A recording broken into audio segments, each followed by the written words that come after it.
Hola a todos, bienvenidos a este video en donde, como yo veo, hoy les voy a contar qué es lo que pasa adentro de tu compostera. Voy a hacer un análisis un poco biológico, microbiológico de todo lo que pasa dentro del compost a lo largo de todo el proceso de composta para que nosotros podamos luego de tirar un residuo orgánico obtener el humus o compost o abono que obtenemos como resultado.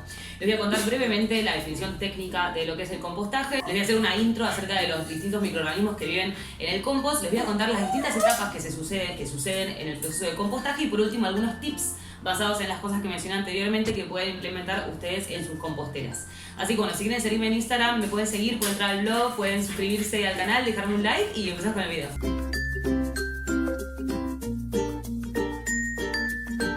Bueno, entonces, ¿qué es el compost? La definición técnica del proceso de compostaje es que es una degradación biológica y una estabilización de sustratos orgánicos que se sucede a través de una producción de una fase termófila como resultado de la generación de calor por las distintas bacterias que están en el medio. Ahora les voy a contar todo, van a entender perfectamente cuando en 5 minutos. El producto que se obtiene por esta degradación de todos los residuos orgánicos tiene que ser un producto que sea seguro, que sea libre de fitotóxicos o de sustancias tóxicas para las plantas para que se pueda utilizar como abono de las mismas. Bueno, la segunda cosa que les quería contar es una intro técnica acerca de estos microorganismos. Los microorganismos, las bacterias, los hongos se pueden clasificar según la temperatura a la que sobreviven. Por ejemplo, tenemos los microorganismos, les muestro un gráfico, psicrófilos, que son los que viven a temperaturas de menos de 15 o 10 grados centígrados, los mesófilos, que viven entre 20 y 40 grados centígrados, y los microorganismos termófilos, que son los que viven entre 40 y 70 grados centígrados. Después hay otros, pero bueno, para hoy es importante la parte de los mesófilos y los termófilos, que son los microorganismos que intervienen en la reacción de compostaje. Otra cosa que les quería contar es que los microorganismos estos lo que hacen es metabolizar todos estos residuos orgánicos que tienen carbono almacenado adentro y justamente ellos utilizan ese carbono para alimentarse y reproducirse. Y justamente ellos utilizan este carbono para generar energía. Esa energía ellos la usan en parte para seguir reproduciéndose y en parte, en lo que pasa particularmente en el caso de una compostera, es para generar calor. O sea que una parte de esa energía que ellos producen por absorber este carbono, una parte la van a utilizar para reproducirse y otra parte para generar calor. Y otra cosa que les quería contar es que estos microorganismos, ¿cómo hacen para degradar la materia orgánica? Lo que hacen es liberar ciertas enzimas, o sea, las enzimas son proteínas, es un catalizador biológico, y, o sea, estos compuestos que nosotros creamos en la compostera, los microorganismos que viven ahí en el compost son capaces de expulsar una sustancia química que es capaz de degradar ese residuo. Entonces esa es la forma en la que estos microorganismos van a poder alimentarse de nuestros residuos. Entonces lo que sucede en una reacción de compostaje es que nosotros partimos de compuestos muy complejos, como son todos los compuestos orgánicos que están adentro de lo que son los residuos que nosotros tiramos ahí, y estos compuestos muy complejos lo que hacen estos microorganismos es ir haciendo compuesto un poquito más simple, un poquito más simple, un poquito más simple, hasta llegar a sustancias elementales que son todos los minerales que contiene el compost y dióxido de carbono y agua. Entonces partimos de cosas muy complejas para llegar a algo muy simple. Eso es básicamente lo que sucede. Ahora la tercera cosa que les voy a contar son las distintas etapas que se suceden en este proceso de compostaje, ¿sí? Tenemos 4 etapas, que en general lo que se utiliza para identificarlas es la temperatura a la que está el compost en ese momento. Les voy a mostrar un gráfico de cómo va evolucionando la temperatura de nuestro compost a medida que pasa el tiempo. Entonces, la primera etapa que tenemos, les voy a contar una historia. La primera etapa es la mesofílica. ¿Qué pasa en la etapa mesofílica? Nosotros tiramos todos los residuos. Entonces empiezan a aparecer bacterias mesofílicas, que son las que viven entre 20 y 40 grados centígrados. Recordemos, cuando nosotros apenas tiramos todo, consideramos que el compost está a temperatura ambiente. Entonces las bacterias que van a empezar a reproducirse son las que viven a esa temperatura. Estas bacterias empiezan a alimentarse de todos estos residuos orgánicos que nosotros tiramos. Entonces, como dije anteriormente, lo que hacen es utilizar una parte de esa energía que obtienen para reproducirse y otra parte van a generar calor.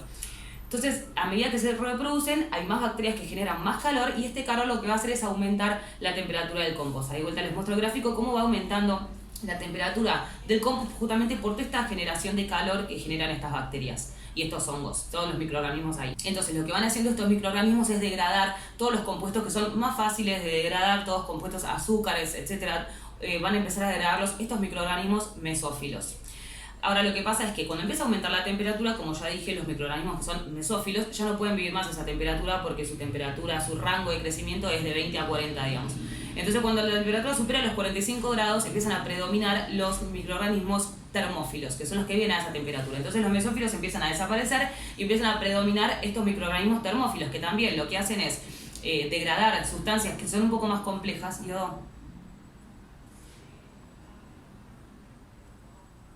Entonces empiezan a degradar sustancias que son más complejas y lo que hacen es también en esta etapa termofílica es que empiezan a crecer de vuelta. Todos estos microorganismos empiezan a crecer y una parte de esa energía que absorben de los nutrientes que tienen del carbono, que tienen todos nuestros residuos, una parte la usan para reproducirse y otra parte siguen generando calor. Por lo cual ven que en el gráfico la temperatura sigue creciendo en la fase termofílica. Entonces, algo importante de esta fase es que las temperaturas altas y también la naturaleza de estas bacterias termófilas es importante porque contribuye a lo que se llama la etapa de higienización.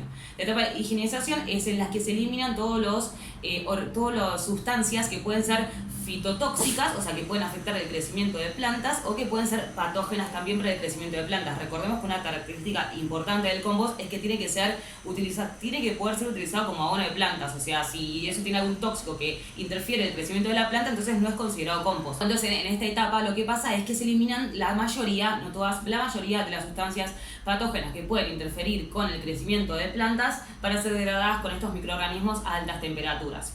Ahora, estos microorganismos empiezan a crecer, a reproducirse y, como les dije, también va liberando calor y llega un momento que ven que el pico empieza a bajar. Esto sucede cuando los microorganismos se quedan ya sin nutrientes, o sea, empiezan ya degradé todo lo que tenía, no tengo nada más para degradar, o sea, no tengo más alimento. Entonces, cuando los microorganismos no tienen más alimento, empiezan a morir. Entonces, empiezan a morir todas estas bacterias termófilas y eso hace que empiece a bajar la temperatura del compost. Ahora, cuando la temperatura llega de vuelta a los 40 grados centígrados, entramos en la fase 3, que es una fase de enfriamiento, en la cual, como si ven, van a aparecer nuevamente las bacterias mesófilas. Estas bacterias mesófilas se van a encargar de degradar todos los compuestos que no hayan podido ser degradados en la fase anterior. La etapa esta de enfriamiento también es una etapa que dura varias semanas porque justamente hay compuestos que son muy complejos como la lignina, por ejemplo, que es un polímero que tiene una estructura, digamos, muy fuerte, que está en la madera justamente, entonces es un compuesto que es muy difícil de degradar. Entonces las bacterias termófilas no lo pueden degradar, pero sí lo pueden hacer algunos hongos que predominan en la etapa mesófila, pero lo pueden hacer en largos periodos de tiempo. Entonces la fase de enfriamiento es una fase que dura varias semanas para justamente dar lugar a que estos microorganismos puedan eliminar las sustancias más complejas que no hayan podido ser eliminadas en la etapa anterior. Acá nuevamente lo que pasa es que estos microorganismos mesófilos empiezan a crecer, empiezan a degradar todos estos compuestos más complejos que están en el medio, pero llega un momento que se quedan sin nada más que degradar, o sea, de vuelta se quedan sin alimento. Entonces empiezan a morir también estos microorganismos, lo cual hace que baje la temperatura, como ven acá, y entremos en la etapa 4, que es la de curación. La etapa de curación es una etapa de temperatura constante, que es muy importante también porque justamente lo que pasa es que todos los compuestos fitotóxicos que no hayan podido ser eliminados antes también se van a eliminar de este medio. Y también es importante porque se estabilizan todos los compuestos, la relación carbono-nitrógeno, que también es muy importante, todos los parámetros que se necesitan para que un humus sea estable y sea utilizado como abono de plantas, un buen abono de plantas. Todos estos parámetros se van a estabilizar en la fase de curación, con lo cual esta fase también es muy importante. Otra cosa que pasa acá es que se descomponen algunos metales pesados, que también es importante, es uno de los requisitos de la norma de compostaje, dice que el compost no puede contener trazas de metales pesados y estos metales pesados son eliminados en la fase de curación y también se mineralizan muchos compuestos, que también es importante porque estos minerales son muy importantes para el abono de plantas que vamos a utilizar después. Así que bueno, esas son las 4 etapas que suceden. Espero que se haya entendido, creo que lo dije rápido, pero bueno, si no, me dicen en el video, pueden dejar comentarios lo que quieran. Bueno, y así les voy a dar algunos tips, que probablemente ya los conocen en realidad, pero les voy a dar como la explicación técnica de estos tips. Por ejemplo, primero, que siempre dicen que tenemos que airear el compost, airearlo, revolverlo. Esto favorece la presencia de oxígeno entre los poros del compost. Y todos los microorganismos que participan en la reacción de degradación, bacterias y hongos, son organismos que son aeróbicos, que necesitan oxígeno para sobrevivir. Por eso es importante que haya una buena cantidad de oxígeno y de aire en este compost, porque también los organismos que degradan todas las sustancias que son fitotóxicas o que son patógenas para las plantas, también estos organismos son aerobios estrictos, lo cual si no le damos oxígeno es probable que estos organismos no puedan desarrollarse y eliminar estas sustancias, con lo cual la aireación es muy importante. Otra cosa importante es, viste cuando le dicen, bueno, tenés que romper bien chiquitita la verdura para tirarla en pedacitos más chiquitos. Bueno, ¿esto por qué es? Imagínense, no sé, una cáscara de sandía y la tiro así entera. Entonces voy a tener la superficie de contacto en la cual van a poner a atacar estos microorganismos, va a ser la cara de arriba, la cara de abajo y las caritas del costado. Ahora, si yo rompo esa sandía en un montón de pedazos, voy a tener mucha más superficie de contacto porque voy a tener también, aparte de todo lo de arriba y todo lo de abajo, todas las caras laterales que antes no tenía porque estaba toda la superficie unida. Entonces siempre lo que es mejor es que la superficie de contacto del alimento con los microorganismos sea la mayor posible para que justamente estos microorganismos puedan actuar mejor. Entonces es importante superficie de contacto, tirar las cosas bien chiquititas, eso realmente hace que la reacción sea más eficiente y más rápida.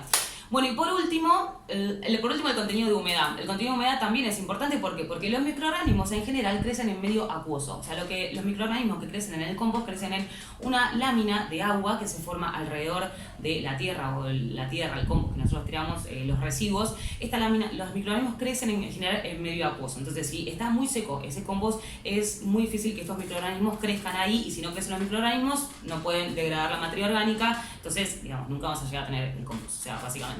Y otra cosa importante es que estos microorganismos en general se alimentan de sustancias solubles en agua. Estos microorganismos captan mejor los nutrientes y estos nutrientes están previamente solubilizados en agua. Entonces, si yo no tengo suficiente agua, entonces hay muchos nutrientes que no van a poder ser solubilizados y los microorganismos no van a poder asimilarlos de forma tan rápida y tan eficiente. Entonces, bueno, las tres cosas, aire, humedad y superficie de contacto, son muy importantes para el compost, justamente porque esto, digamos, hace que los microorganismos puedan hacer su tarea de una forma más eficiente.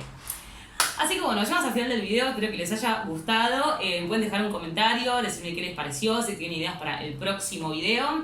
Y bueno, espero que les haya gustado, nos vemos en la próxima.